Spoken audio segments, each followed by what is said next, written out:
Nay, maraming salamat po, Nay, sa pag-aalaga mo sa amin araw-araw, sa pagmamahal, at pag-aluga mo, Nay.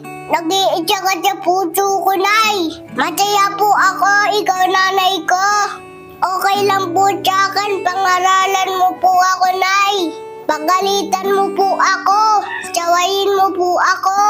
Ipaalam mo po sa akin kung anong tama at mali. Dahil bata pa po ako, Nay. Kailangan sundin kita, Nay. Kasi ikaw po ang nakakaalam kung anong dapat para sa akin.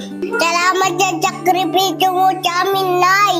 Susuklian ko po ng respeto at pagmamahal lahat ng pagod mo, Nay. Magiging mabuting bata po ako. Kagaya po ng lagi niyong sinasabi ni Tatay. Mahal na mahal kita, Nay.